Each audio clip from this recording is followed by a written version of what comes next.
Ang sabi nila, ang perpektong buhay ay isang ilusyon.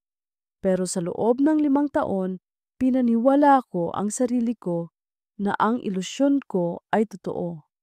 Ang pangalan ko ay Cassandra, kasi para sa mga kaibigan, at ako ang asawa ni Yuri Sandoval. Sa mata ng lahat, kami ang perpektong mag-asawa. Isang matagumpay na architect si Yuri, at ako naman isang interior designer. Ang aming mga mundo ay magkaugnay, ang aming mga pangarap ay sabay na binuo. Ang aming bahay, na kami mismo ang nagdisenyo, ay madalas na itampok sa mga magazine. Isang modernong obra, maestra na may matataas na kisami, mga bintanang salamin mula sahig hanggang kisami, at isang hardin na may infinity pool na nakaharap sa syudad. Ito ang aming kaharian, at sa kahariang ito, ako dapat ang reyna.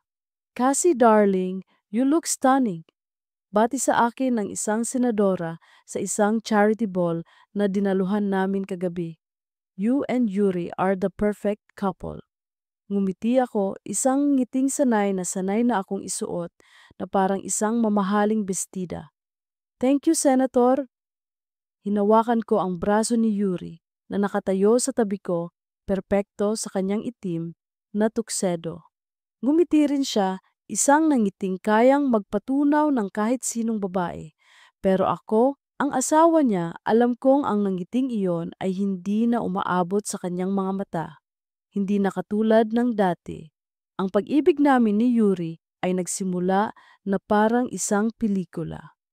Nagkakilala kami sa kolehiyo, parehong may pangarap at ambisyon. Ang kanyang determinasyon at ang aking pagiging malikhain ay perpektong kombinasyon. Ang bawat tagumpay niya ay tagumpay ko rin. Ang bawat luha ko ay pinupunasan niya. Ganoon kami noon. Isang koponan, ngunit sa paglipas ng mga taon, may unti-unting nagbago. Isang bagay na hindi ko kayang pangalanan. Isang bagay na hindi ko maintindihan. Ang init ng kanyang mga yakap ay unti-unting nanlamig.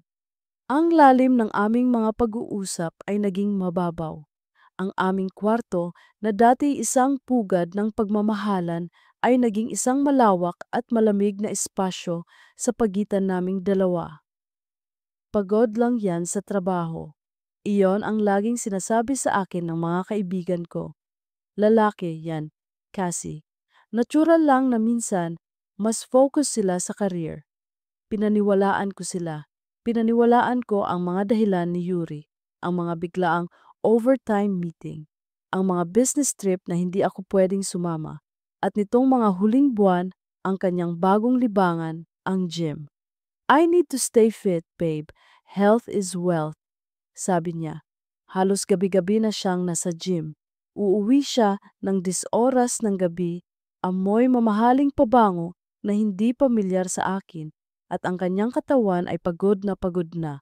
Minsan, susubukan kong salubungin siya ng isang halik, ngunit lalayo siya. Pawis ako, Bobby. Maliligo lang ako. At pagkatapos niyang maligo, diretso na siyang matutulog, tatalikuran ako. Ang sakit. Ang sakit na maramdaman na para kang hangin sa sarili mong pamamahay. Nagsimula akong tanungin ang aking sarili. May nagawa ba akong mali?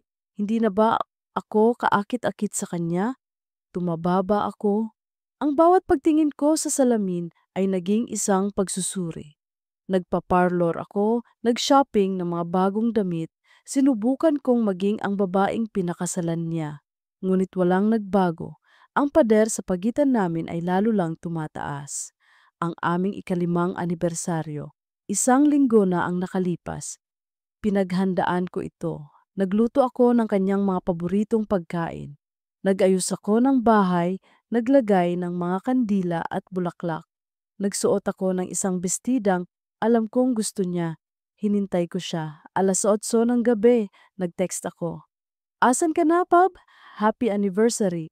Ang reply niya, sorry babe. Tinapos ko lang tong design on the way na. Lanata, 9:00. Ang pagkain ay lumalamig na. Ang mga kandila ay unti-unti nang nauubos. 10:00, dumating siya. Walang dalang bulaklak. Walang kahit ano. Ang dala niya lang ay ang kanyang briefcase at ang pamilyar na amoy ng gym. "Sorry babe, traffic," sabi niya. Hinalikan ako sa noo. Isang halik na walang pakiramdam. "Naghanda ako," sabi ko. Pinipigilan ang panginginig ng aking boses. Nakita niya ang mesa. "Wow, you shouldn't have," sabi niya. "Kumain na kasi ako kasama ng isang kliyente, pero sige, titikman ko." Naupo siya at kumain ng ilang subo habang ako'y nakatingin lang, ang puso ko'y dinudurog. Pagkatapos, tumayo siya.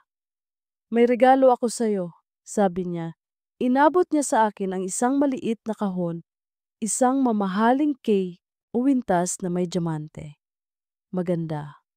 Perpekto. Ngunit parang isang bagay na binili lang ng kanyang sekretarya. Isang obligasyon na tinupad niya. "Salamat," sabi ko. Isinuot niya ito sa akin. Nang dumampi ang kanyang mga daliri sa aking batok, naramdaman ko ang panlalamig. Wala na. Wala na talaga. Nang gabing iyon, umiyak ako ng tahimik sa tabi niya habang mahimbing siyang natutulog. Ito na ba ang buhay ko? Ang maging asawa sa papel, ang maging palamuti sa isang perpektong bahay? Hindi. Hindi ako papayag. Kailangan kong malaman ang totoo. Kahit gaano pa ito kasakit, ang pagkakataon ay dumating na ngayong hapon. Sabado. Maaga siyang umalis. "Pupunta lang ako sa gym," sabi niya. "May dadaanan lang din akong kliyente pagkatapos." Mag-isa ako sa aming malaking bahay. Ang katahimikan ay nakakabingi. Naglilinis ako ng aming kwarto para maibaling ang aking atensyon.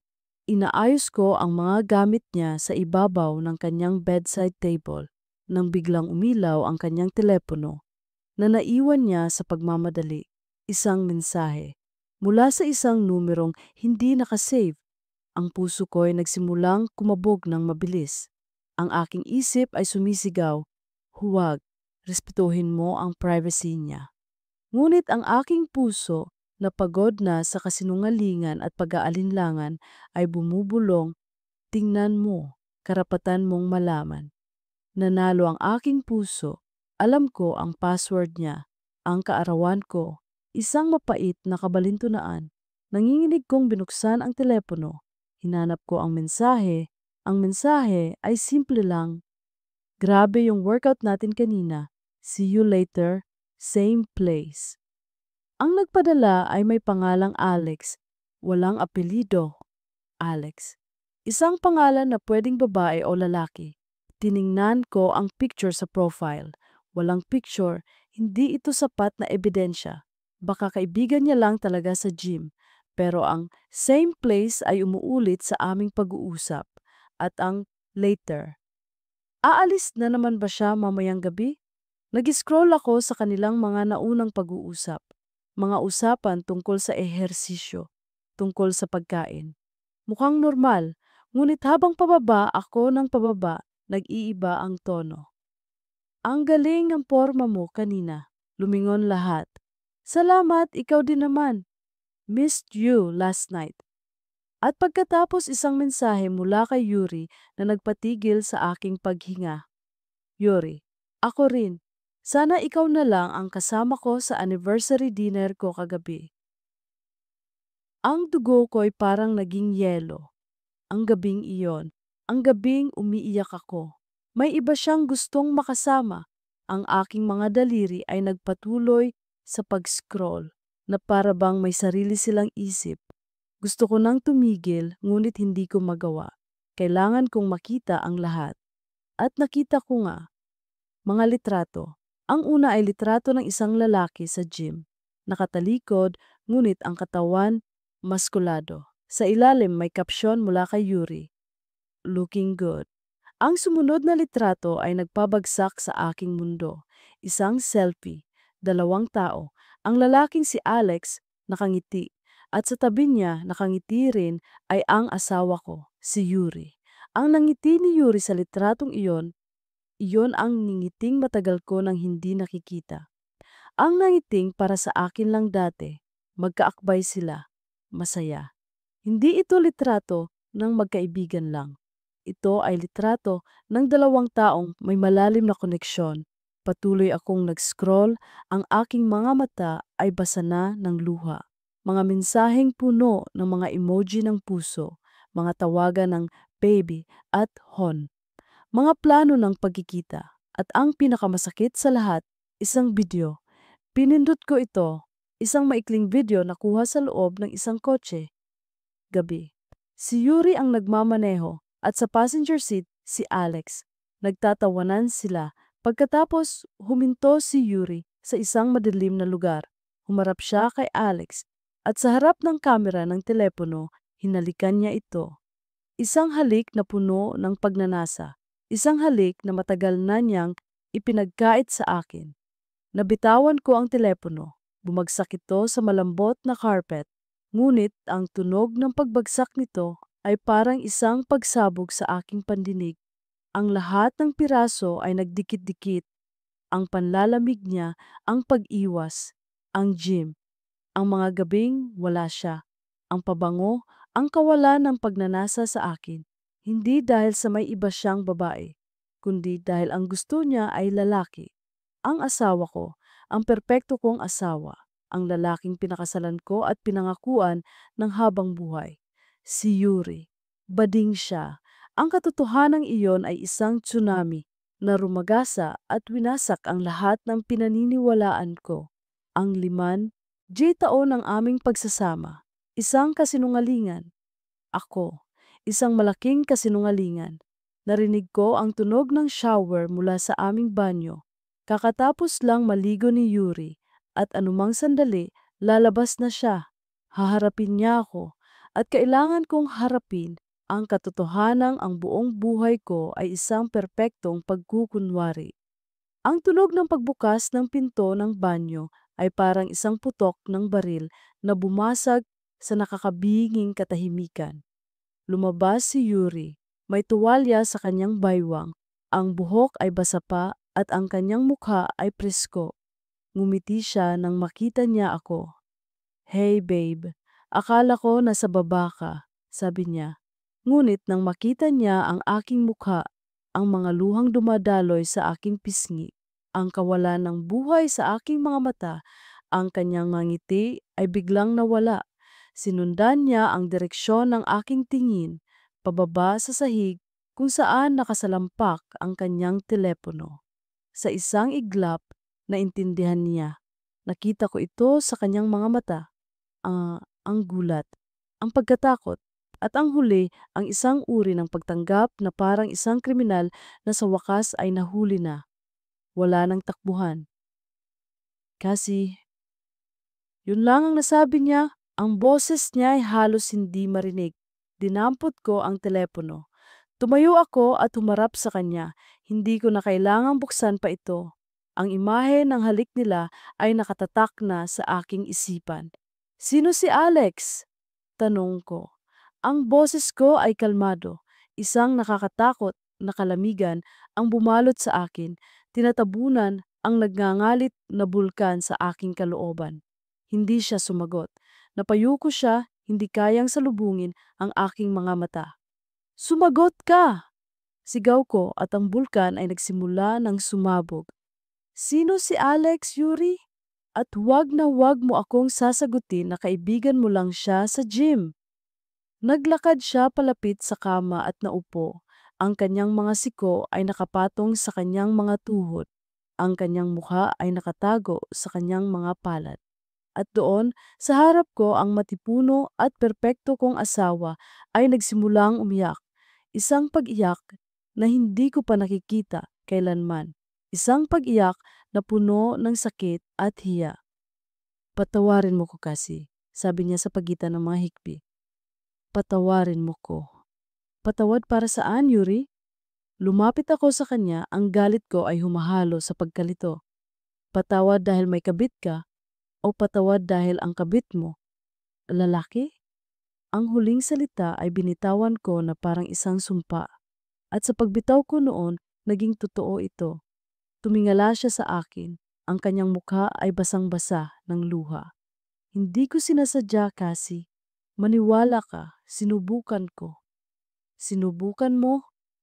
Isang tawang walang saya ang kumawala sa akin. Sinubukan mong ang maging straight, ang mahalin ako? Mahal kita, Cassie, sabi niya. Sa paraang alam ko, minahal kita. Huwag mong gamitin ang salitang pagmamahal sa akin, Yuri. Hindi ngayon, sabi ko. Kaya pala, kaya pala ang lamig mo. Kaya pala iniiwasan mo ako. Kaya pala ang lahat ng pagod, ang lahat ng dahilan. Dahil hindi ka talaga pagod, nandidiri ka lang sa akin. Hindi yan totoo, mabilis niyang sabi. Ikaw ang pinakamabuting nangyari sa buhay ko. Ikaw ang naging kanlungan ko, ang pamilya ko, pero may kulang. May kulang sa akin na hindi ko kayang punan. Mula pagkabata, alam ko na, pero tinago ko. Kinatakutan ko, kinahiya ko. Akala ko, kapag pinakasalan kita, magbabago ang lahat. Akala ko, magiging normal ako. Ang bawat salita niya ay isang dagdag na sugat sa aking puso. Ang kanyang pag-amin ay hindi nakapagpagaan sa aking nararamdaman. Mas lalo lang nitong pinabigat. Kaya ano ako, Yuri? Tanong ko, ang boses ko'y basag na. Ano ang papel ko sa perpektong buhay na binuo mo? Isang panakipbutas? Isang magandang palamuti sa bahay para walang makahalata? Isang tropeyo para maipakita mo sa buong mundo na isa kang tunay na lalaki? Habang sa gabi, sa gym, doon mo tinatagpuan ang totoong kaligayahan mo? Hindi siya nakasagot. Dahil alam naming pareho na iyon ang totoo. Tumalikod ako, hindi ko na kayang tingnan pa ang kanyang mukha. Ang bawat sulok ng aming kwarto, ng aming bahay, ay biglang naging isang selda. Ang 5 taon ng aking buhay, isang malaking pagpapanggap. Aalis ako, sabi ko, ang boses ko'y walang emosyon. Cassie, please, mag-usap tayo, pagmamakaawa niya. Wala na tayong dapat pag-usapan, Yuri, sabi ko, hindi lumilingon. Dahil ang taong pinakasalan ko, hindi pala nag-e-exist. Kumuha ako ng maleta at nagsimulang mag-impake. Ang aking mga ay parang robot. Damit, sapatos, gamit. Hindi ko na iniisip kung ano ang kinukuha ko. Ang mahalaga lang ay makaalis ako. Makaalis sa bahay na ito na puno ng kasinungalingan. Hindi niya ako pinigilan. Nakaupo lang siya sa kama, umiiyak, isang wasak na tao. Dalawa kaming wasak na tao sa isang wasak na pagsasama. Pagbaba ko sa sala, hila-hila ang aking maleta, ang aming wedding portrait na nakasabit sa dingding ay parang nanunuya sa akin. 2 taong nakangiti, isang perpektong kasinungalingan na nakakwadro. Sumakay ako sa aking kotse at nagmaneho palayo. Walang lingon likod, iniwan ko ang aking perpektong bahay, ang aking perpektong asawa, ang aking perpektong buhay na isa palang bangungot. Hindi ko alam kung saan ako pupunta. Hindi ko kayang umuwi sa mga magulang ko. Hindi ko pa kayang sabihin sa mga kaibigan ko. Paano ko ipapaliwanag ang isang bagay na kahit ako ay hirap na hirap tanggapin? Kaya't nag-check-in ako sa isang mamahaling hotel sa syudad. Isang lugar na walang alaala, isang lugar na walang huhusga. Sa loob ng malaki at malamig na kwarto ng hotel, doon ako bumigay. Ang lahat ng emosyon na pinigilan ko ay sabay-sabay na lumabas. Ang galit, ang sakit, ang lungkot, ang hiya. Umiyak ako hanggang sa wala ng luhang lumabas. Tumingin ako sa salamin. Sino ang babaeng ito? Isang asawa na hindi naman talaga asawa. Isang babaeng minahal pero hindi naman talaga minahal. Isang tanga. Lumipas ang 2 araw na hindi ako lumabas ng kwarto. Nag-order lang ako ng pagkain. Nanonood ng TV na hindi ko naman pinapasok sa isip. Ngunit sa ikatlong gabi, hindi ko na kinaya ang katahimikan. Hindi ko na kinaya ang pag-iisa. Kailangan kong makakita ng ibang tao. Kailangan kong maramdamang bahagi pa rin ako ng mundo. Bumaba ako sa hotel bar. Tahimik at madilim ang lugar. Umupo ako sa isang sulok, umorder ng isang baso ng wine, at pinagmasdan ang iilang tao sa loob. May mag-asawang matanda na masayang nag-uusap. May isang grupo ng mga dayuhan na nagtatawanan. At may isang lalaking mag-isang ay nakaupo sa bar, nakatingin sa kanyang baso. Mukha siyang malungkot. Mas matanda siya sa akin, marahil nasa mga sa mga huling 40s o unang 50s. Mayroon siyang mga puting hibla sa kanyang buhok, ngunit hindi ito nakabawas sa kanyang kakisigan. May dignidad sa kanyang tindig, ngunit may lungkot sa kanyang mga mata. Hindi ko siya pinansin. Nakatuon ako sa sarili kong pighati. Ngunit pagkaraan ng ilang sandali, naramdaman kong may tumayo sa tabi ng aking mesa. Miss, pasensya na sa abala, sabi ng lalaki. Ang boses niya ay malalim at mahinahon. Siya yung lalaki mula sa bar. Mukhang mas mabigat pa sa dinadala ko ang dinadala mo. Okay ka lang ba? Nag-angat ako ng tingin, medyo nagulat sa kanyang biglaang paglapit. Okay lang ako. Mabilis kong sagot, isang kasinungalingang sanay na akong sabihin. Ngumiti siya, isang malungkot na ngiti. Alam ko ang itsura ng isang taong hindi okay. Tumingin siya sa aking baso ng wine. Mukhang hindi sapat yan para dyan sa problema mo. Hindi ako nakaimik. Mayroong isang bagay sa kanya, isang sinseridad na hindi ko inaasahan. Pwedeng makiupo? Tanong niya. Bago pa ako makasagot, naupo na siya. Huwag kang mag-alala, hindi ako masamang tao. Ayoko lang na may nakikitang umiiyak mag-isa. Doon ko lang napansin na may mga luha na naman pala sa aking mga mata. Ang buhay mag-asawa, hindi madali, no? Sabi niya, na para bang nababasa niya ang aking isipan. May asawa ka? Tanong ko. Tumango siya. Oo. At minsan, kahit nasa loob ka ng isang bahay na puno ng tao, ikaw pa rin ang pinaka-nag-iisang tao sa mundo. Ang kanyang mga salita ay tumama sa akin. Iyon. Iyon mismo ang nararamdaman ko. Nag-usap kami, hindi tungkol sa mga detalye ng aming mga problema, kundi tungkol sa pakiramdam ng pag-iisa, tungkol sa mga pangarap na hindi natupad, tungkol sa mga pangakong napako. Sa loob ng ilang minutong iyon, naramdaman ko ang isang uri ng koneksyon sa isang estranghero. Isang pag-unawa na hindi ko nahanap sa aking mga kaibigan. Pagkatapos, tumayo na siya. Kailangan ko nang umalis, sabi niya. May naghihintay na obligasyon. Naglabas siya ng isang calling card mula sa kanyang wallet at iniabot sa akin. Kung kailangan mo ng kausap na hindi ka huhusgahan, tawagan mo ako. Eman ang pangalan ko. Tiningnan ko ang card. Eman Cruz. CEO ng isang construction company. Salamat, sabi ko. Ngumiti siya at tumalikod na. Naiwan akong mag-isa sa aking mesa, hawak-hawak ang kanyang calling card. Ang unang tao na nagpakita sa akin ng kabutihan mula noong gumuho ang mundo ko. Isang estrangherong tila naiintindihan ang aking sakit. Nakatitig ako sa card, sa pangalan niya, sa numero ng telepono. Isang bahagi ng isip ko ang nagsasabing, itapon mo yan, huwag kang magtiwala. Ngunit ang isa pang bahagi, ang bahaging pagod na sa pag-iisa, ay bumubulong. Ano ang mawawala sa'yo? Ilang araw na nakatago sa aking wallet ang business card ni Eman. Sa bawat pagbukas ko nito, tila isang paanyaya at isang babala ang bumubungad sa akin. Isang bahagi ko ang gustong tumawag, ang kumapit sa nag-iisang taong nagpakita ng kabutihan sa gitna ng aking pagdurusa. Ngunit ang mas malaking bahagi, ang bahaging nasaktan at natuto na, ay nagsasabing mas mabuting harapin ko ito ng mag-isa. Ayokong maging problema ng iba at ayoko nang muling magtiwala, kaya't sinubukan ko. Sinubukan kong maging matapang. Ang mga sumunod na araw ay ginugol ko sa pag-aasikaso ng mga bagay na dapat ay matagal ko nang ginawa. Kinausap ko ang isa sa mga pinakamagaling na abogado sa bansa.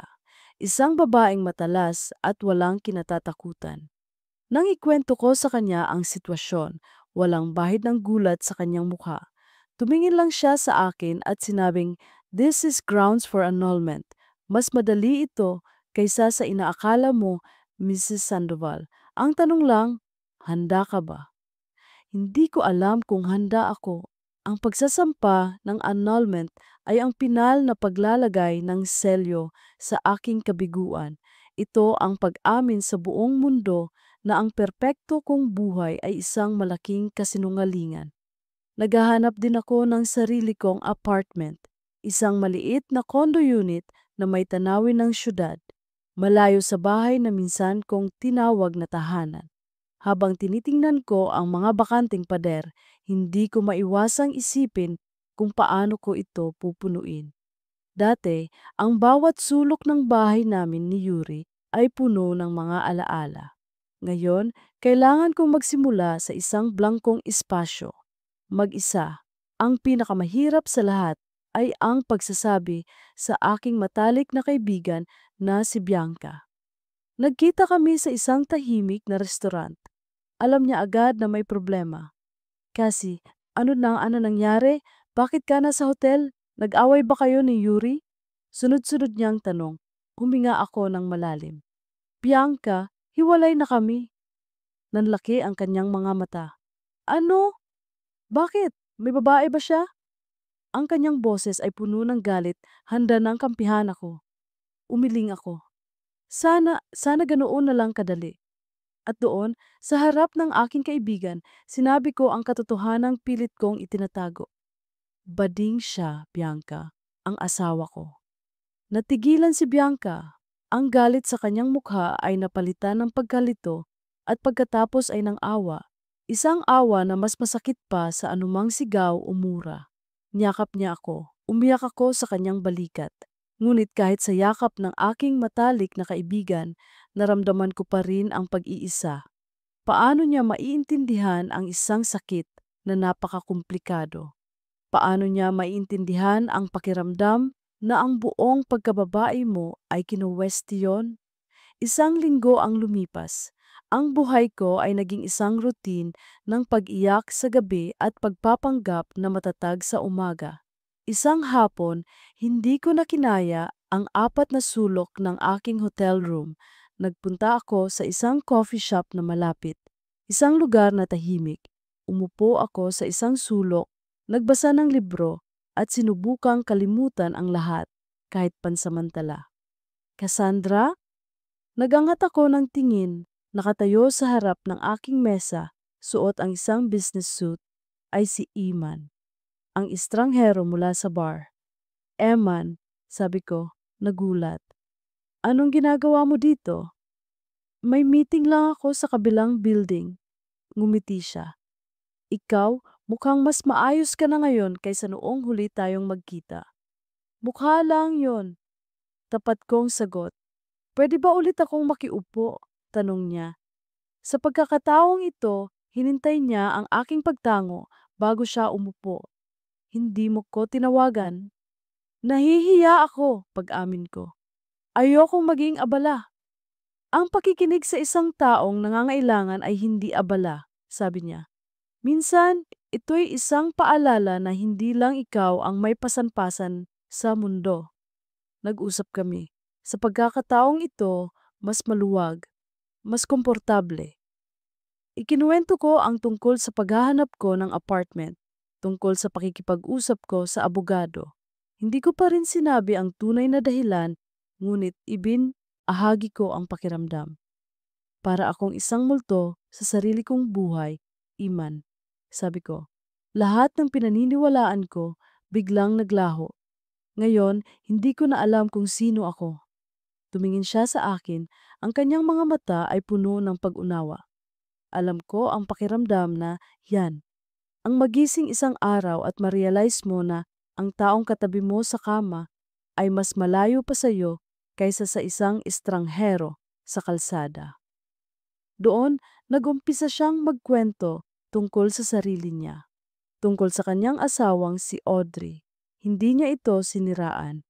Sa halip, iginuhit niya ang isang larawan ng 2 taong sabay na lumaki, ngunit sa magkaibang direksyon. Si Audrey, isang babaeng matalino at ambisyosa na nakatuon sa kanilang negosyo, at sa pagpapalaki sa kanilang nag-iisang anak na babae. Siya naman, isang lalaking naghahanap ng simpleng koneksyon, ng init ng isang tahanan na hindi na niya maramdaman. Mahal ko ang anak ko ng higit sa lahat, sabi niya. Pero ang ina niya, matagal ng estranghero sa akin. Ang aming mga pag-uusap ay tungkol na lang sa negosyo, sa eskwelahan ng bata, sa mga bayarin. Wala na yung kamustahan, wala na yung tawanan. Para kaming dalawang business partners na nagkataong sa iisang bahay nakatira. Sa kanyang mga kwento, nakita ko ang sarili ko, ang parehong kalungkutan, ang parehong pagkauhaw sa isang bagay na nawala na. Ang aming mga problema ay magkaiba ng pinagmulan, ngunit ang resulta ay pareho. Isang malalim na pag-iisa. Ang isang oras na pag-uusap ay naging 2. Pagkatapos, 3. Hindi namin namalayan ang paglipas ng oras. Sa unang pagkakataon, sa loob ng napakatagal na panahon, naramdaman kong may isang taong tunay na nakikinig. May isang taong tunay na nakakaintindi. Naging simula iyon ng isang hindi inaasahang pagkakaibigan. Ang aming mga pagkikita ay naging mas madalas, lihim. Isang tasang kape sa isang lugar na malayo. Isang paglalakad sa isang parke na hindi matao. Ang business card niya ay nanatili sa aking wallet, ngunit ang numero niya ay nasa telepono ko na. Ang kanyang mga text sa umaga na nagsasabing, "Have a good day," at sa gabi na, "Sana okay ka lang," ang naging dahilan ng aking mga ngiti. Siya ang naging sikreto kong liwanag sa gitna ng aking madilim na mundo. Hindi namin pinag-uusapan ang romansa. Hindi namin pinag-uusapan ang kinabukasan. Ang aming samahan ay nakatungtong sa kasalukuyan. 2 taong nagbibigay ng lakas sa isa't isa para harapin ang bawat araw. Isang hapon, mga 3 linggo matapos ang aming unang pag-uusap, nagkita kami sa dati naming coffee shop. Umuulan sa labas. Ang lamig ng panahon ay nagbigay sa amin ng dahilan para manatili sa loob ng mas matagal. Nagtatawanan kami habang ikinukwento niya ang isang nakakatuwang karanasan niya noong bata pa siya. Ang kanyang tawa ay nakakahawa at sa gitna ng aking sariling pagtawa, isang tawang matagal ko nang hindi naranasan, napatitig ako sa kanya, ang mga guhit sa gilid ng kanyang mga mata kapag siya'y tumatawa. Ang init sa kanyang tingin, ang paraan ng pakikinig niya na para bang ako ang pinakamahalagang tao sa mundo. Sa sandaling iyon, isang bagay ang tumama sa akin. Hindi na lang ito pagkakaibigan. Mayroon ng mas malalim. Isang bagay na pareho naming pinipigilan, ngunit nararamdaman. Nang huminto ang aming tawanan, isang komportableng katahimikan ang namagitan. Nagkatinginan kami at sa kanyang mga mata nakita kong pareho kami ng iniisip. Kasi, sabi niya, ang kanyang boses ay naging seryoso. Ngunit bago pa niya madugtungan ang kanyang sasabihin, ang kampana sa pinto ng coffee shop ay tumunog, hudyat na may bagong pasok. Automatiko kaming napalingon. Isang babae ang pumasok, pinapagpag ang kanyang payong. Matangkad, elegante sa kanyang suot na corporate attire. Ang kanyang buhok ay perpektong nakaayos.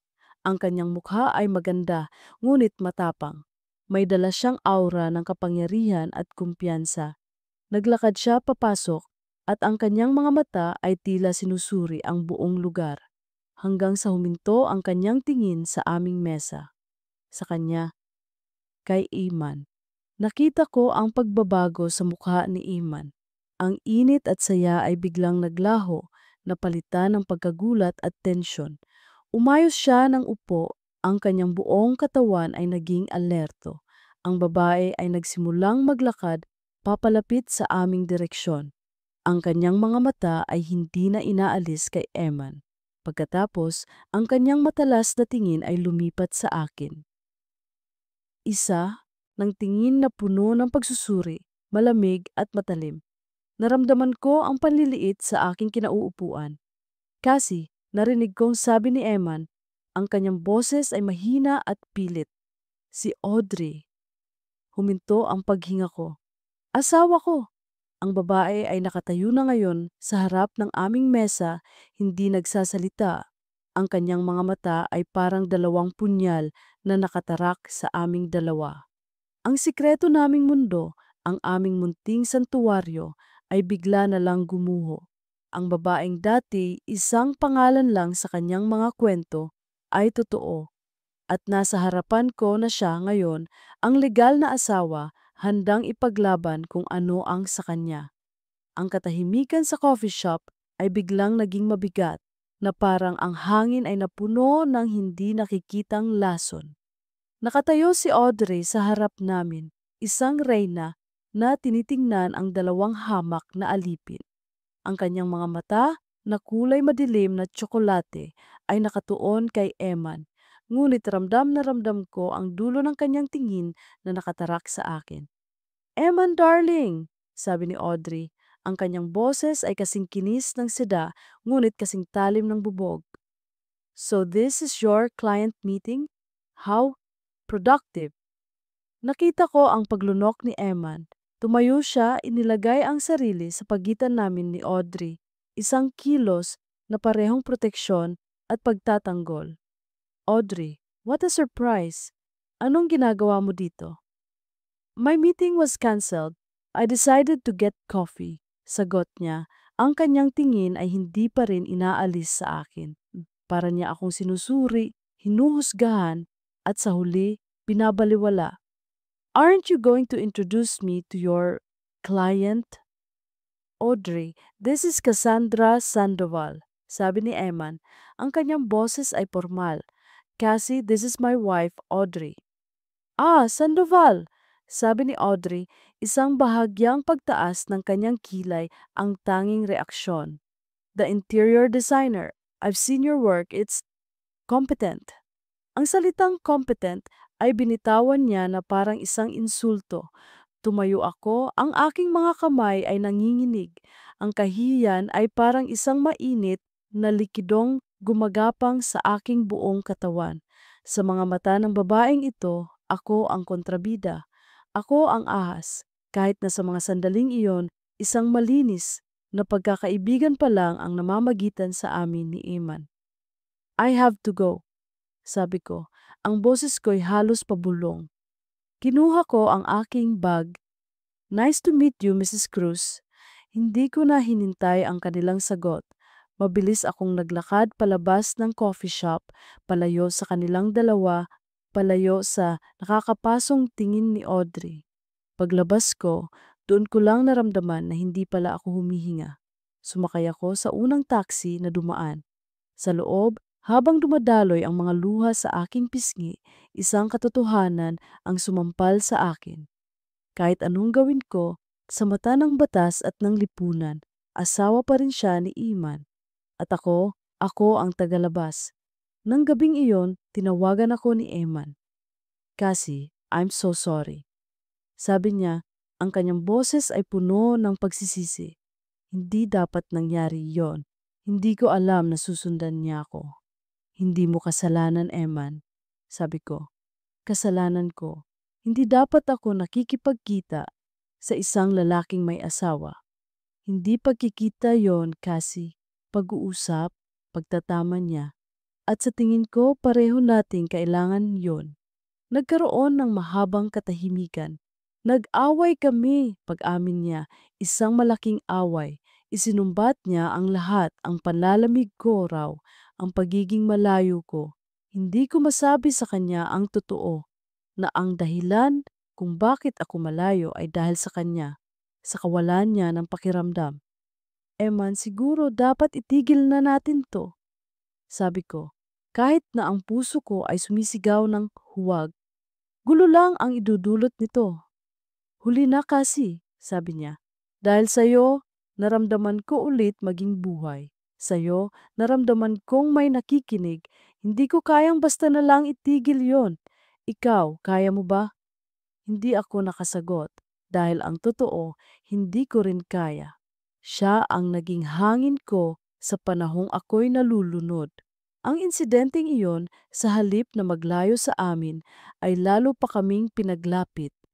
Ang aming pagkakaibigan ay nabalot ng isang bagong elemento, panganib. Ang aming mga pagkikita ay naging mas maingat sa mga lugar na mas liblib. Ngunit ang bawat nakaw na sandali ay naging mas matamis, mas mahalaga. Ang aming mga pag-uusap ay nagbago rin. Mula sa paglalabas ng sama ng loob, napunta ito sa pangangarap. Ano kaya kung iyon ang naging paborito naming linya? Ano kaya kung sa ibang pa, nahon tayo nagkita? Tanong niya isang araw habang naglalakad kami sa isang parke. Ano kaya kung pareho tayong malaya? Sagot ko. Magiging masaya kaya tayo? Tumingin ako sa kanya. Sa kanyang mga mata, nakita ko ang isang posibleng kinabukasan. Isang kinabukasang malayo sa sakit at kasinungalingan. Oo, sabi ko. Sa tingin ko, oo. Ang emosyonal na linya sa pagitan namin ay matagal nang nabura. Ang natitira na lang ay ang pisikal na linya. Isang linyang pareho naming kinatatakutang tawirin, ngunit pareho naming inaasam. At isang gabi, ang linyang iyon ay tuluyan nang nawala. Malakas ang ulan. Ang bawat patak sa aking bintana sa bago kong apartment ay parang isang paalala ng aking kalungkutan. Mag-isa ako. Ang katahimikan ay binabasag lang ng kulog at kidlat. Sa mga gabing ganito, mas nararamdaman ko ang pag-iisa. Biglang may kumatok sa aking pinto. Nagulat ako. Wala akong inaasahang bisita. Sumilip ako sa peephole. Si Iman. Basang-basa ng ulan. Ang kanyang buhok ay tumutulo. Ang kanyang damit ay dikit na dikit sa kanyang katawan. Binuksan ko ang pinto. Eman, anong ginagawa mo dito? Gabing-gabi na, gulat kong tanong. Pasensya na, sabi niya, ang kanyang hininga ay mabigat. Nag-away na naman kami, isang matinding away. Sinabi niyang alam niyang may iba akong kinikita. Hindi ko na kaya kasi. Hindi na ako makahinga sa bahay na iyon. Kailangan, kailangan lang kitang makita. Ang kanyang mga salita, ang kanyang desperadong pagpunta sa akin sa gitna ng bagyo. Ito'y isang deklarasyon, isang pagpili. Pinapasok ko siya. Kumuha ako ng tuwalya at ibinigay sa kanya. Habang pinupunasan niya ang kanyang buhok, hindi ko maalis ang aking tingin sa kanya.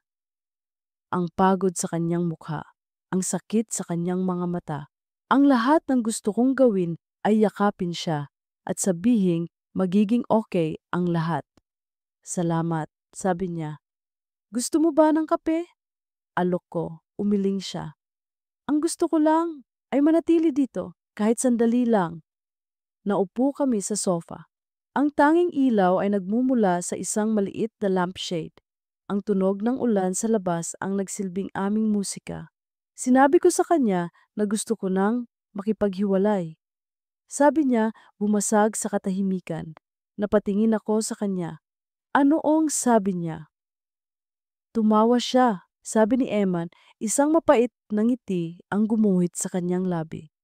Sinabi niyang hinding-hindi siya papayag, na pag-aari niya ako, na sa kanya ako ikinasal. Ikaw ang naging lakas ko, Cassie.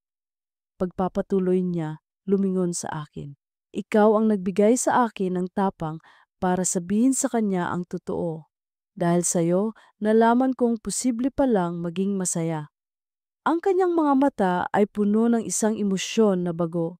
Hindi na lang ito pag-unawa, kundi pagsamba. Ikaw na lang ang dahilan kung bakit ako bumabangon araw-araw. Ang aking puso ay tumitibok ng napakabilis. Ang hangin sa pagitan namin ay naging makapal at puno ng kuryente. Lumapit siya sa akin. Ang kanyang kamay ay marahang humaplos sa aking pisngi. Ang kanyang paghawak ay mainit, nagpapadala ng kakaibang kilabot sa aking buong katawan. Kasi, bulong niya. Hindi na ako nakapagsalita at hinalikan niya ako. Hindi ito tulad ng mga halik ni Yuri na malamig at walang pakiramdam. Ang halik ni Eman ay puno ng lahat ng emosyon na matagal na naming itinatago. Puno ng pagnanasa, puno ng pananabik, puno ng kalungkutan. Isang halik ng dalawang taong sa wakas ay natagpuan ang kanilang tahanan sa isa't isa. Tinugon ko ang kanyang halik ng may parehong intensidad. Ang lahat ng aking pag-aalinlangan, ang lahat ng aking takot ay naglaho. Sa sandaling iyon, ang tanging mahalaga ay siya, kami. Ang halik ay humantong sa higit pa. Dinala niya ako sa aking kwarto. At sa gabing iyon, sa gitna ng malakas na ulan, ipinagkaloob namin sa isa't isa ang bagay na matagal nang ipinagkakait sa amin ng aming mga asawa. Ang pagmamahal, ang pag-aaruga, ang pakiramdam na hindi ka nag-iisa. Nang mag-umaga, ang ulan ay tumila na. Ang unang sinag ng araw ay dumaan sa siwang ng aking bintana, isang ginintuang liwanag na tumatama sa mukha ni Iman na payapang natutulog sa tabi ko. Sa unang pagkakataon sa loob ng maraming buwan, naramdaman ko ang kapayapaan. Ngumiti ako. Ito na siguro ang simula. Ngunit ang kapayapaan ay biglang nabasag. Isang matinis na tunog ang pumunit sa katahimikan ng umaga. Ang telepono ni Eman. Nasa ibabaw ito ng bedside table, umilaw ang screen, at hindi ko naiwa sang mabasa ang pangalan na nakarehistro. Audrey Calling. Ang pangalan ng kanyang asawa, ang tunog ng kanyang pagtawag, isang marahas na paalala ng realidad. Ang aming munting paraiso ay isang ninakaw na sandali lamang. Ang tunog ng telepono ay patuloy na umalingaw-ngaw sa silid, isang alarmang gumigising sa amin mula sa isang magandang panaginip at nagbabalik sa amin sa isang magulong katotohanan. Nagising si Eman. Nakita niya ang telepono. Nakita niya ang takot sa aking mga mata. Ang umaga ay hindi na simula. Isa itong paghuhukom. Ang tunog ng telepono ni Eman ay parang isang alarmang panggising mula sa isang napakagandang panaginip. Isang marahas na pagbabalik sa katotohanan. Napabalikwas kami pareho. Siya, tinitingnan ang screen ng telepono na para bang isa itong bomba. Ako, tinitingnan siya. Ang puso ko'y biglang nanlamig. Ang kapayapaan na naramdaman ko ilang sandali lang ang nakalipas ay biglang naglaho. Napalitan ng pamilyar na kaba at takot. Pinindot niya ang silence. Ngunit kahit na tumigil ang pagring, ang pangalan ni Audrey ay tila naiwang nakalutang sa hangin sa pagitan namin. Ang multo ng kanyang asawa ay pumasok na sa aming munting paraiso. Patawad, sabi ni Eman. Ang kanyang boses ay paos. Bumangon siya at umupo sa gilid ng kama. Ang kanyang likod ay nakaharap sa akin. Wala kang kasalanan, sagot ko. Kahit na alam naming pareho na hindi iyon totoo. May kasalanan kami, isang kasalanang masarap, ngunit kasalanan pa rin. Kailangan ko nang umuwi, sabi niya. Mag-iisip siya kung nasaan ako. Hindi ako umimik. Tumayo siya at nagsimulang magbihis. Ang bawat kilos niya ay mabilis, na para bang gusto na niyang takasan ang sitwasyon, takasan ang nagawa namin. Ang bawat damit na isinusuot niya ay parang isang pader na muling itinayo sa pagitan namin. Ang lalaking hubad at mahina sa aking tabi kanina ay nagiging si Eman Cruz na ulit, ang asawa ni Audrey, ang ama ng kanyang anak. Nang matapos siyang magbihis, humarap siya sa akin. Kasi yung nangyari kagabi, wag na nating pag-usapan. Pinutol ko siya. Ayokong marinig na isa lang itong pagkakamali. Hindi, sabi niya. Lumapit at naupo sa tabi ko. Hinawakan niya ang aking mga kamay. Hindi iyon pagkakamali. Iyon ang pinakatotoong naramdaman ko sa loob ng maraming taon. Pero may asawa ka. Ako na ang nagdugtong. Tumango siya, ang kanyang mga mata ay puno ng sakit. Anong gagawin natin, Cassie? Umiling ako. Hindi ko alam, Eman. Gulong-gulo ako. Hinalikan niya ako sa noo. Mag-isip tayo, aayusin natin to, pangako. At umalis na siya. Naiwan akong mag-isa sa aking kwarto. Ang amoy niya ay naiwan sa aking unan. Ang gabing iyon ay nagbago ng lahat. Hindi na kami basta magkaibigan na naghahanap ng karamay. Mga mangingibig na kami. At ang pag-ibig na ito ay ipinagbabawal. Nagpatuloy ang aming relasyon sa mga anino. Ang mga sumunod na linggo ay isang pinaghalong langit at impyerno. Ang langit ay ang mga sandaling magkasama kami. Ang mga gabi sa aking apartment kung saan malaya kaming maging kami. Nagluluto kami, nanonood ng pelikula, nag-uusap hanggang madaling araw. Sa mga bisig niya, naramdaman kong buo ako. Naramdaman kong mahalaga ako. Ang bawat halik niya ay nagpapagaling sa mga sugat na iniwan ni Yuri. Ngunit ang impyerno ay ang mga sandaling magkahiwalay kami. Ang bawat text niya na may kasamang "ingat ka" ay may kasunod na kirot sa aking dibdib dahil alam kong uuwi siya sa ibang babae. Sa kanyang pamilya, isang beses habang magkayakap kami, nakita ko ang lock screen ng kanyang telepono. Isang litrato nilang tatlo ni Audrey at ng kanilang anak na babae sa isang beach, masaya. Isang perpektong larawan ng pamilya. Ako ang sumisira nito. Ang salitang kabit ay nagsimulang umalingaw sa aking isipan. Ito ba ako, isang mga agaw? Pinipilit kong isipin na hindi. Sira na ang pagsasama nila bago pa ako dumating. Ngunit hindi nito maalis ang bigat ng kasalanan sa aking dibdib. Isang araw, na-realize ko na hindi ko na kaya ang ganitong buhay. Ayoko na ng patago. Ayoko na ng pira-pirasong pagmamahal. Kung ipaglalaban namin ito, kailangan naming ipaglaban ng buo. Nang gabing iyon, sinabi ko ito sa kanya. Eman, hindi ko na kaya to. Sabi ko habang nakahiga kami sa aking kama. Ang sakit! Ang sakit na isipin na pagkatapos nito, uuwi ka sa kanya. Nahiram lang kita. Niyakap niya ako ng mahigpit. Alam ko, Cassie.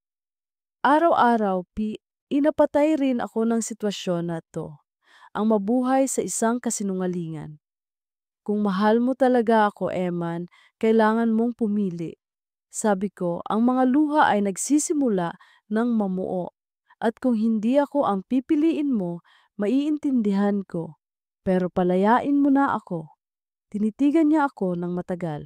Nakita ko ang pagtatalo sa kanyang mga mata, ang pag-ibig niya para sa akin, at ang obligasyon niya sa kanyang pamilya. Ikaw, sabi niya sa wakas, ang kanyang boses ay desidido. Ikaw ang pinipili ko, Cassie. Noon pa man, sa puso ko, ikaw na ang pinili ko. Ang kanyang mga salita ay nagbigay sa akin ng isang uri ng tapang. Kung ganoon, kailangan nating tapusin ang dapat tapusin para makapagsimula tayo ng tama. At doon, sa gitna ng gabi, gumawa kami ng isang kasunduan, isang mapanganib at nakakatakot na desisyon. Iiwan namin ang aming mga nakaraan para bumuo ng isang bagong kinabukasan. Magkasama. Ang plano ay simple, ngunit mahirap. Ako, tatawagan ko ang aking abogado at sasabihing ituloy na ang pag-file ng annulment laban kay Yuri. Siya naman, kakausapin niya si Audrey. Sasabihin niya ang totoo. Natapos na sila, na may iba na siyang mahal. Kinabukasan, ginawa ko ang parte ko. Pagkatapos kong kausapin ang aking abogado, isang malaking bigat ang naalis sa aking dibdib. Ito na ang unang hakbang, ang huling pagsasara ng pinto sa aking nakaraan kay Yuri. Naramdaman ko ang pag-asa. Maghapon akong naghintay sa tawag ni Iman. Bawat minuto na lumilipas ay isang karayom na tumutusok sa aking kaba. Paano kaya tatanggapin ni Audrey? Magagalit ba siya? Magwawala? O baka naman, sa kaibuturan alam na rin niyang tapos na sila at papalayain na lang niya si Iman. 9:00 na ng gabi nang sa wakas ay tumawag siya. Nanginginig kong sinagot ang telepono. Iman, kamusta? Nakausap mo na ba siya? Sunod-sunod kong tanong, isang mahabang katahimikan. Tanging ang mabigat niyang paghinga ang naririnig ko. Eman, nakausap ko na siya, Cassie, sabi niya. Ang kanyang boses. Iba, wala ang pag-asang inaasahan ko. Ito ay boses ng isang taong galing sa isang digmaan at natalo. Malamig, basag. Anong nangyari? Tanong ko, ang kaba sa aking dibdib ay lumalaki. Napabuntong hininga siya, isang buntong hiningang puno ng pagod at kabiguan. Hindi niya ako papakawalan kasi. Anong ibig mong sabihin? Akala ko magagalit siya. Akala ko sisigawan niya ako, sabi niya. Pero hindi. Mas masahol pa. Naging kalmado siya. Malamig. Tiningnan niya lang ako at sinabing, subukan mo, Eman. Subukan mong umalis. At sisirain ko hindi lang ikaw, kundi pati ang babaeng yon. Ang mga salita niya ay parang yelong tumusok sa aking puso. Sinabi niyang hinding-hindi siya papayag sa legal separation. Pagpapatuloy ni Eman, mananatili kaming kasal sa papel. At kung ipipilit ko, gagamitin niya ang lahat ng kapangyarihan at pera niya para sirain ka. Ang reputasyon mo, ang trabaho mo, lahat. Napatakip ako sa aking bibig. Si Audrey, ang eleganteng babae sa coffee shop. Isang babaeng kayang gawin ang lahat para makuha ang gusto niya. At hindi pa siyan ang pinakamasama, Cassie. Sabi ni Emman, ang kanyang boses ay halos mabasag na. Ang anak namin, gagamitin niya si Celine laban sa akin. Sinabi niya na kung aalis ako, sisiguraduhin niyang magagalit sa akin ang anak ko habang buhay. Na ipapakita niya sa lahat na ako ay isang masamang ama na iniwan ang kanyang pamilya para sa isang kabit. Kabit. Ang salitang iyon, sinabi niya. At sa bibig ni Audrey, ito'y isang sandatang nakamamatay. Maniniwala ang lahat sa kanya kasi, sabi ni Eman. Siya ang legal na asawa, siya ang ina, at ikaw, tayo. Tayo ang magmumukhang masama, tayo ang maninira ng pamilya. Naiwan akong walang masabi. Ang pag-asang naramdaman ko kaninang umaga ay biglang naglaho, napalitan ng isang madilim at malamig na takot. Ang aming desisyon na maging malaya ay hindi pala isang simpleng pag-uusap. Ito ay isang deklarasyon ng giyera. Magsisimula na ang giyera, Cassie, sabi ni Eman, na para bang nabasa niya ang aking isipan, at hindi ko alam kung paano tayo lalaban. Ang mga salita ni Eman ay parang isang malamig na pader na biglang humarang sa aming daan. Giyera. Ang salitang iyon ay nag-iwan ng isang mapait na lasa sa aking bibig. Ang pag-ibig na akala ko'y magiging kaligtasan ko ay isa palang tiket, papasok sa isang labanan na hindi ako handa. Anong gagawin natin? Tanong ko, ang boses ko'y halos pabulong sa telepono. Lalaban tayo kasi, sabi ni Eman. Hindi kita bibitawan, hindi kita iiwan, magkasama tayo dito. Ngunit kahit sa kanyang mga pangako, ramdam ko ang takot at pag-aalinlangan sa kanyang boses. Paano kami lalaban sa isang kaaway na hawak ang lahat ng baraha? Si Audrey, ang legal na asawa, ang ina, ang biktima. At ako ang kabit, ang maninira. Sa mata ng mundo, malinaw na kung sino ang kontrabida. Ang unang pagsabog ay dumating ng mas maaga kaysa sa inaasahan ko. Ilang araw matapos ang tawag na iyon, may isang malaking event sa aming industriya, ang taunang Interior Designers Gala. Isang gabi ng parangal at pagkilala. Ang firm na pinagtatrabahuan ko ay nominado para sa ilang mga awards. Ito dapat ay isang gabi ng selebrasyon. Isang gabi para patunayan ko sa sarili ko na mayroon pa akong buhay sa labas ng aking nawasak na pagsasama. Nag-ayos ako, nagsuot ako ng isang eleganteng pulang bestida. Pinilit kong ngumiti, makipag-usap sa mga kliyente at kasamahan na para bang walang nagbago, na para bang buo pa rin ako. Sa loob ng ilang oras, halos nakumbinsi ko ang aking sarili na okay lang ako. Ngunit si Audrey ay may ibang plano. Nasa kalagitnaan ako ng pakikipag-usap sa isa sa aming pinakamalaking kliyente nang makita ko siya. Pumasok siya sa ballroom na para bang pag-aari niya ito. Nakasuot siya ng isang itim na gown, simple ngunit napakamahal. Ang bawat tao sa silid ay tila napapalingon sa kanya. May dala siyang isang aura ng kapangyarihan na hindi mo maaaring baliwalain. Ang puso ko ay nagsimulang kumabog ng mabilis. Ano ang ginagawa niya dito? Naglakad siya ng may determinasyon, hindi sa kung saang mesa, kundi diretso sa aking direksyon. Ang mga ngiti sa labi ng mga kausap ko ay unti-unting nawala habang papalapit siya, na para bang may dalang malamig na hangin. Huminto siya sa harap ko. Humiti siya, isang ngiting kasing lamig ng yelo. "Good evening!" Bati niya. Ang kanyang tingin ay diretso sa akin. "You must be Cassandra Sandoval. I've heard so much about you." Ang kliyenteng kausap ko ay naguguluhan. "Audrey, it's good to see you here," bati niya. "Kilala ninyo ang isa't isa?" "Not personally," sagot ni Audrey, hindi pa rin inaalis ang tingin sa akin. Pero ang asawa ko si Eman, madalas siyang ikwento. "Apparently, you're his new uh, charity case." Napakabuti talaga ng asawa ko. Kahit sa mga taong nangangailangan, handa siyang tumulong. Ang bawat salita ay binitawan niya ng may tamis, ngunit ang kahulugan ay puno ng lason. Ang mga tao sa paligid namin ay nagsimulang magbulungan. Ang aking kliyente ay hindi na mapakali. Naramdaman ko ang pag-init ng aking mukha. Ang sahig ay tila biglang bumukas para lamunin ako. "Ako si Audrey Cruz, by the way." Inilahad niya ang kanyang kamay sa aking kliyente, pero ang mga mata niya ay para-paring mga punyal na nakatarak sa akin. "Eman's wife. I just wanted to personally meet the woman who's been taking up so much of my husband's precious time. You must be very, very special." Pagkatapos, tumalikod na siya at naglakad palayo na parang walang nangyari. Iniwan akong nakatayo doon, hinusgahan, hinubaran at ipinahiya sa harap ng lahat ng taong mahalaga sa aking karera.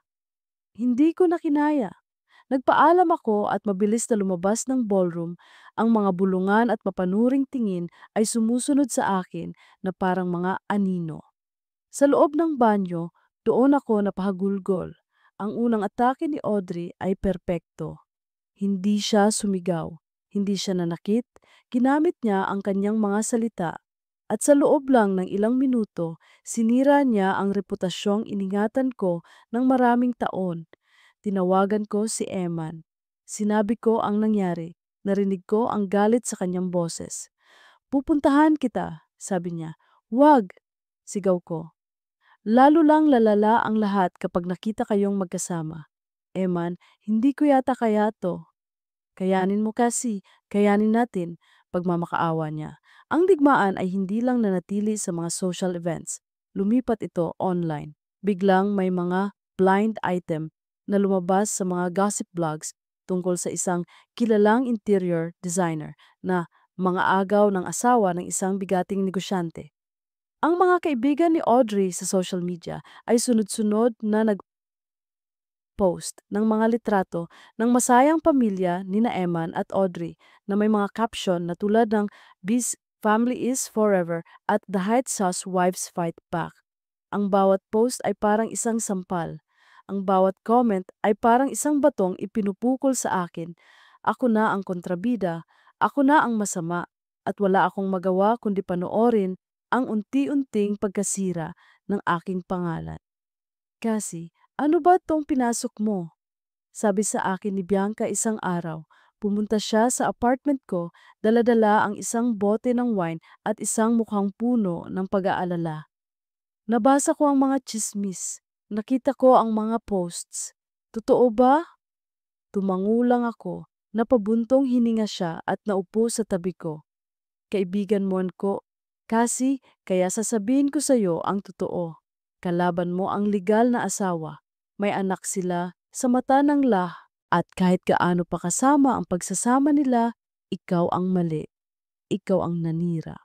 "Hindi ko sinira ang pamilya nila, Bianca. Matagal nang sira yon bago pa ako dumating." Pagtatanggol ko. "Pero ikaw ang nakikita ng lahat." Gait niya. "Handa ka ba talaga para dito? Handa ka bang isugal ang lahat?" ang career mo, ang reputasyon mo, ang kapayapaan mo. Para sa isang lalaking hindi pa sigurado kung kaya kang ipaglaban, ang tanong ni Bianca ay tumagos sa akin. Handa nga ba ako? Ang pag-aalinlangan ay nagsimulang kumain sa aking pagkatao. Ang mga gabi namin ni Eman ay napuno na ng pag-aalala sa halip na pagmamahalan. Ang aming mga pag-uusap ay hindi na tungkol sa aming mga pangarap, kundi tungkol sa mga susunod na hakbang ni Audrey. Ang digmaan ay unti-unti nang pumapatay sa pag-ibig na dapat sana'y aming ipinaglalaban. Isang gabi, dumating si Eman sa aking apartment, hindi na nagpaalam. Dala-dala niya ang isang malaking maleta. Ang kanyang mukha ay pagod, ngunit may bagong determinasyon sa kanyang mga mata. Ano to? Tanong ko. Umalis na ako sa bahay, sabi niya. Hindi ko na kaya ang pagpapanggap. Hindi ko na kayang umuwi sa isang bahay kung saan ang puso ko ay wala naman. Kung lalaban tayo, kailangang magkasama tayo. Lumapit siya sa akin at hinawakan ang aking mga kamay. Hindi na ako babalik sa kanya, Cassie. Tapos na. Dito na ako sa'yo. Tayo na ang pamilya ngayon. Sa sandaling iyon, isang malaking pag-asa ang bumuhay sa aking puso. Sa wakas, pumili na siya, pinili niya ako. Niyakap ko siya ng mahigpit. Ito na ang simula ng aming tunay na buhay. Ngunit habang magkayakap kami, ang perpektong sandaling iyon ay binasag ng isang tunog. Isang email notification mula sa aking telepono. Tingnan mo muna, sabi ni Eman. Kinuha ko ang telepono. Ang email ay mula sa aking abogado. Ang subject, urgent. Nanginginig kong binuksan ito. Ito ay isang kopya ng isang legal na dokumento. Isang formal na reklamo na isinampa laban sa akin. Tiningnan ko kung sino ang nagsampa. Audrey Cruz. At binasa ko ang kaso. Hindi ito tungkol sa reputasyon. Hindi ito tungkol sa pera. Ito ay isang kasong kriminal, asisya, adultery. Nabitawan ko ang telepono. Napatingin ako kay Eman na nakatayo sa gitna ng aking sala, dala ang kanyang maleta, handa nang magsimula ng bago naming buhay. Ang aking mukha ay tiyak na nagpapakita ng purong takot. Kasi anong nangyari? Nag-aalala niyang tanong. Hindi ako makapagsalita. Ang digmaan ay lumipat na sa ibang larangan. Hindi na lang kahihiyan ang habol ni Audrey. Hindi na lang si Eman. Ang habol niya ngayon ay ang aking kalayaan. Gusto niya akong ipakulong. Ang papel na hawak ko ay parang isang sentensya ng kamatayan. Adultery, isang salitang napakapangit, napakarumi, isang kasong kriminal. Ang pananabik at pag-asa na naramdaman ko ilang sandali lang ang nakalipas ay biglang naging abo. Tumingin ako kay Iman na nakatayo pa rin sa gitna ng aking sala, hawak ang kanyang maleta. Ang kanyang mukha ay puno ng pag-asa para sa aming bagong simula. Isang simula na hindi na mangyayari. Cassie, anong problema? Tanong niya lumapit sa akin. Hindi ako makapagsalita. Inabot ko lang sa kanya ang telepono ko. Binasa niya ang email. Nakita ko ang unti-unting pagbabago sa kanyang mukha. Mula sa pagkalito, papunta sa hindi makapaniwalang gulat at sa huli sa isang nag-aapoy na galit na hindi ko pa nakikita sa kanya kailanman. Walang hiya siya! Sigaw niya, ang kanyang boses ay dumagundong sa aking maliit na apartment. Walang hiya siya! Hinagis niya ang telepono ko sa sofa. Gagawin niya ang lahat para sirain tayo. Nagsimula siyang maglakad ng pabalik-balik na para bang isang hayop na nakakulong sa isang hawla. Kasalanan ko to. Kasalanan ko to. Dapat hindi na kita idinamay dito. Hindi mo kasalanan, Eman. Sabi ko, pinilit na maging matatag kahit na ang aking mga tuhod ay nanginginig. Desisyon nating dalawa to. Pero ikaw ang mapaparusahan. Humarap siya sa akin, ang kanyang mga mata ay puno ng sakit at pagkakasala. Ikaw ang pwede niyang ipakulong, Cassie. habang ako ang asawa niya malaya. Anong klaseng hustisya yan? Nang gabing iyon, ang dapat sana'y unang gabi ng aming bagong buhay ay naging isang mahabang gabi ng pag-aalala at pagpaplano. Ang digmaan ay lumipat na sa korte. At sa larong ito, dehado kami. Kinabukasan, kinausap namin ang aking abogado. Ang kanyang mga salita ay direkta at walang paligoy. Sa mata ng batas kasi, kasal pa rin si Eman kay Audrey, sabi ni Atan Romero, hanggat walang opisyal na annulment o legal separation, ang relasyon ninyo ay maituturing na adultery. At si Audrey, bilang legal na asawa, ay may karapatang magsampa ng kaso. Pero matagal nang sira ang pagsasama namin, hindi na kami nagsasama bilang mag-asawa. Giit ni Eman. Kailangan ninyong patunayan yan sa korte, Mr. Cruz, sagot ng abogado. At maging handa kayo, gagawin ni Mrs. Cruz ang lahat para patunayan ang kanyang kaso. Mga private investigator, mga litrato, mga testigo. It will be a very public and a very messy fight. Isang madugo at maduming laban, at kami ang nasa panig na huhusgahan ng lahat. Nagsimula ang bangungot. Ang bawat araw ay isang paghihintay sa susunod na hakbang ni Audrey. Ngunit ang kanyang pinakamalakas na sandata ay hindi ang kanyang mga abogado. Ito ay ang kanilang anak, si Celine. Isang 6 na taong gulang na anghel na walang kamalay-malay na ang kanyang mga magulang ay nasa gitna ng isang digmaan. At siya ang ginagamit na bala. Nagsimulang maging madalas ang mga family emergency ni Audrey. Eman, may lagnat si Celine. Hinahanap ka niya? Tatawag siya sa gitna ng gabi. At si Eman, walang magawa kundi umalis sa aking tabi para puntahan ang kanyang anak. Daddy, di ba manonood tayo ng resital ko? Maririnig kong sabi ng bata sa telepono habang kausap siya ni Eman. At si Eman, kahit na may plano kami, ay hindi makakatanggi. Ang mga weekend na dati iya sa akin ay naging para na sa kanila. Mga family day na ipinipilit ni Audrey para sa kapakanan ng bata. At pagkatapos, makikita ko ang mga litrato sa social media. Si Iman, si Audrey, at si Selena. Kumakain sa labas, naglalaro sa parke. Isang perpektong pamilya. Ang bawat litrato ay isang sampal sa akin. Isang paalala na sa buhay ni Eman, may isang parte na hinding-hindi ako magiging kasama.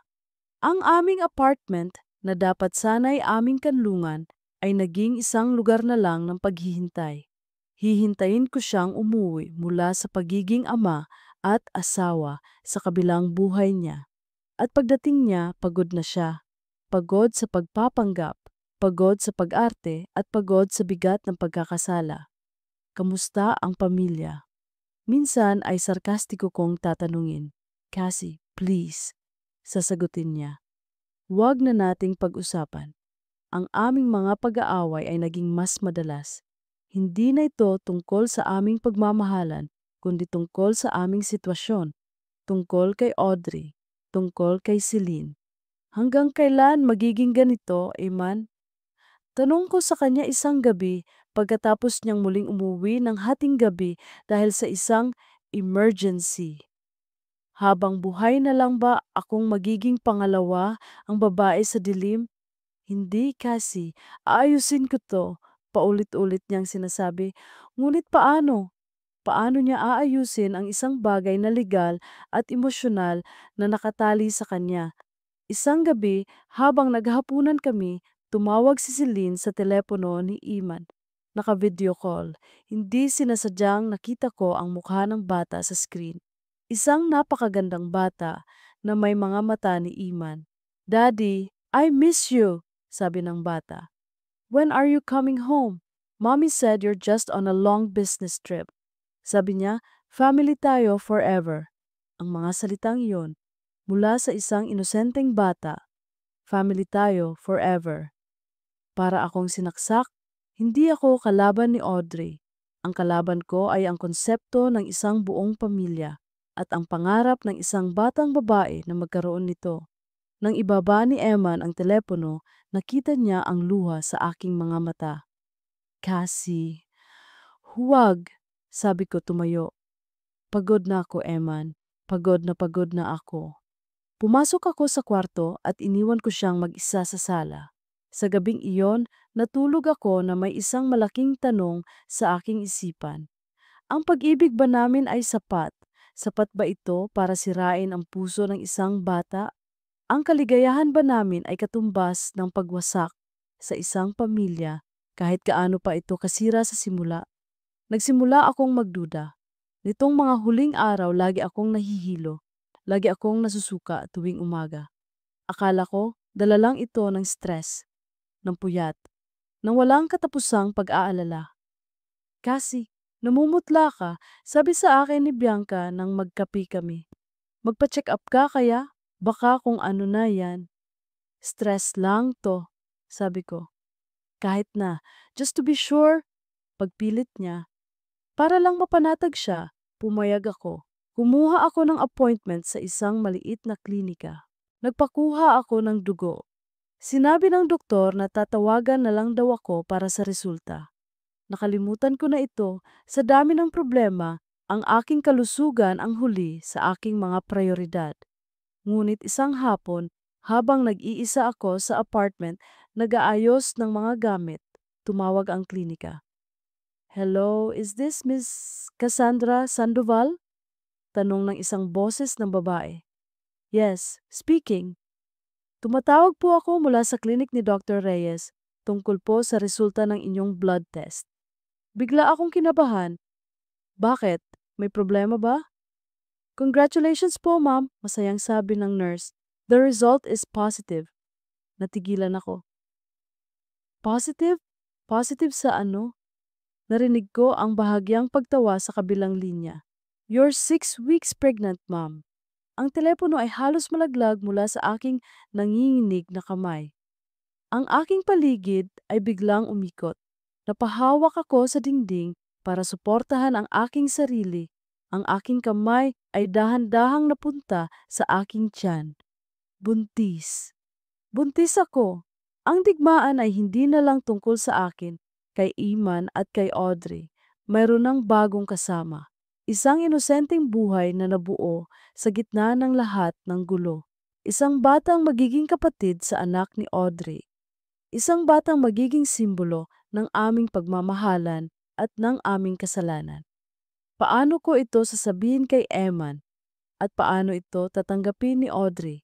Ito na ba ang magiging katapusan ng digmaan? O ito pa lang ang tunay na simula? Ang bawat tibok ng aking puso ay tila isang tanong. Buntis ako. Isang katotohanang dapat sana'y maging dahilan ng purong kaligayahan, ngunit sa aming sitwasyon, ito'y isang komplikasyon na nagpadilim lalo sa aming magulong mundo. Paano ko ito sasabihin kay Eman?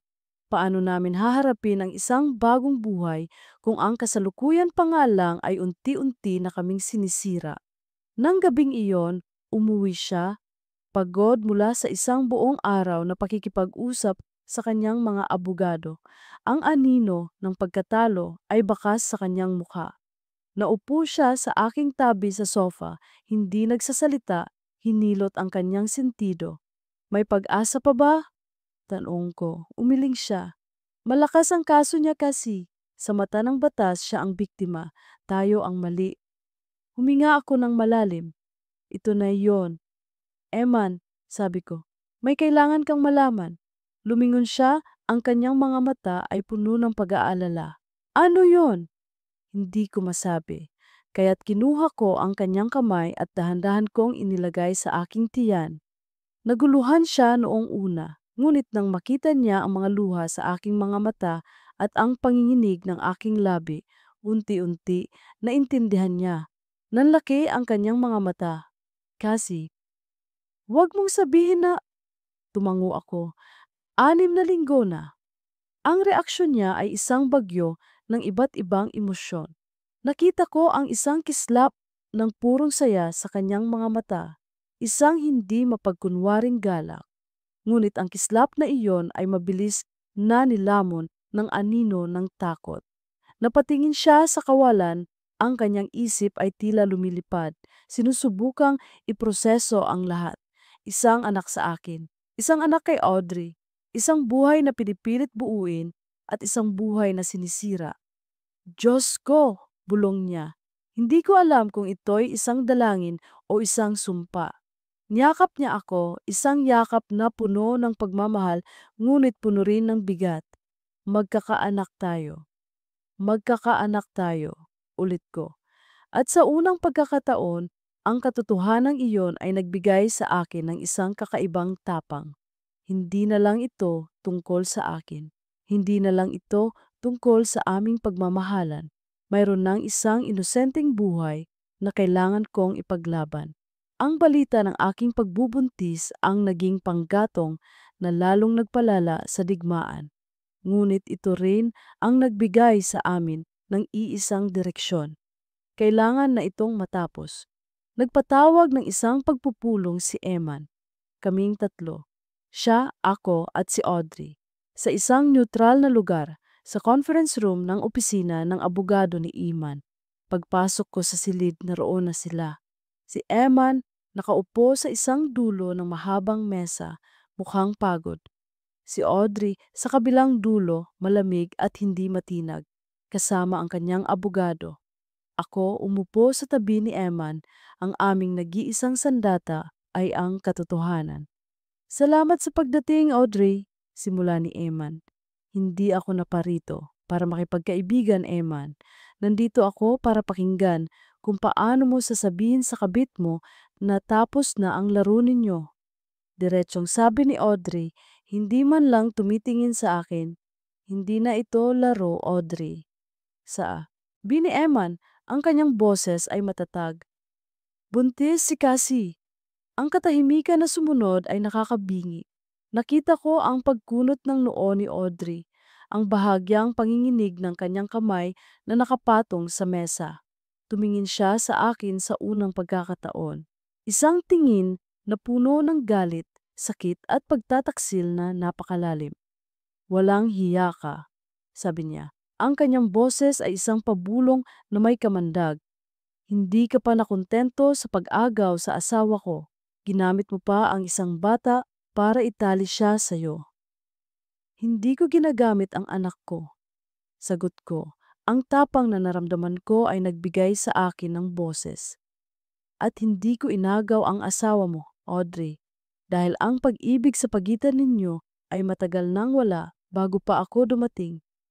Huwag na huwag mong pag-uusapan ang pag-ibig. Sigaw niya, sa wakas ay nawala na ang kanyang kontrol. Wala kang alam sa pag-ibig, ang alam mo lang ay manira. Tama na, sigaw ni Eman, tumayo. Ang kanyang boses ay dumagundong sa buong silid. Napatingin kami pareho sa kanya. Tama na, Audrey, tapos na tayo. Matagal na ang tapos. Ang pagkakamali ko ay ang hindi pag-amin nito ng mas maaga. Ang pagkakamali ko ay ang hayaan kang maniwala na may pag-asa pa dahil sa takot kong saktan ka at ang anak natin. Pero mas masakit itong ginagawa natin. Ang digmaang ito, sinisira nito ang lahat. Sinisira nito si Celine. Napaupo si Eman, ang kanyang mukha ay napuno ng pighati. Mahal ko si Cassie at magkakaanak kami. Pananagutan ko sila, pero hindi ibig sabihin noon na tatalikuran ko si Celine. Anak ko pa rin siya at ayokong lumaki siya sa isang mundong puno ng galit. Please, Audrey, para sa anak natin, itigil na natin to. Ang kanyang pakiusap ay puno ng sinseridad at sakit. Nakita ko ang paglambot ng anyo ni Audrey.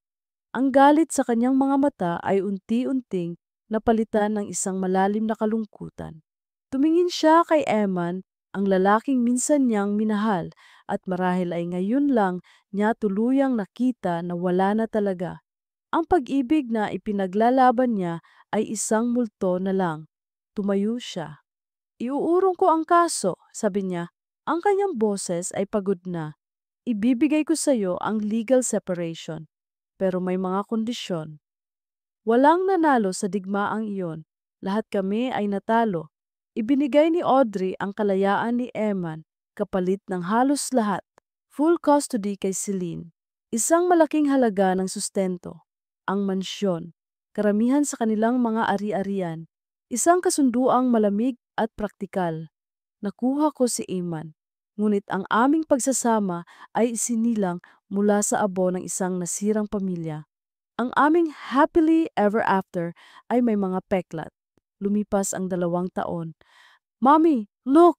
Sigaw ng aking isang taong gulang na anak na si Liam, itinuturo ang isang aso sa parke. Ngumiti ako at binuhat siya. Ang galing, baby! Naupo kami sa isang bench. Sa tabi ko si Eman, nakangiti habang pinagmamasdan ng aming anak. Masaya kami. Tunay na masaya. Ngunit ang aming kaligayahan ay isang tahimik na uri, hindi maingay at walang pag-aalinlangan. Ito'y isang kaligayahang pinaghirapan at may dalang responsibilidad. Tumunog ang telepono ni Iman. Si Celine. Hi, Princess! Masayang bati ni Iman. Yes, of course, Daddy will be there on Saturday for your play. I wouldn't miss it for the world. I love you too. Pagbaba niya ng telepono, nakita niya akong nakatingin. Ngumiti siya sa akin, isang nangiting may bahid ng kaunting lungkot. Okay lang, sabi ko, at iyon ay totoo. Hinawakan niya ang aking kamay. Salamat, Cassie. Ito na ang buhay namin. Isang pinagtagpi-tagpiing pamilya. Isang buhay ng mga Sabado para kay Celine at ng mga Linggo para kay Liam. Isang buhay na may patuloy na koneksyon kay Audrey na ngayon ay sibil na sa amin para sa kapakanan ng kanilang anak. Minsan, kapag gabi na at tulog na si Liam at nakayakap sa akin si Eman, naiisip ko ang lahat, ang sakit, ang luha, ang digmaan. Worth it ba? Ang sagot ay hindi simple. Ang pag-ibig sa pagitan ni Naiman at Audrey ay nawala na. At sa pagkawala noon, isang bagong pag-ibig ang nabuhay, ang sa amin. Ngunit ngayon, naiintindihan ko na ang pag-ibig ay hindi isang tropeyo na iyong mapapanalunan. Ito ay isang hardin na kailangan mong alagaan. At ang aming hardin ay itinayo sa isang lupang minsan ng sinunog. Kailangan ng mas ibayong pag-iingat, mas ibayong pag-unawa, at mas ibayong pagmamahal para ito'y mamulaklak. Nakatitig ako sa aking mag-ama na naglalaro sa damuhan. At sa kabila ng lahat ng peklat, ng lahat ng sakit, ng lahat ng nawala, naramdaman ko ang isang uri ng kapayapaan. Hindi ito ang fairy tale na pinangarap ko, pero ito ang buhay ko. At sa wakas, ito'y totoo.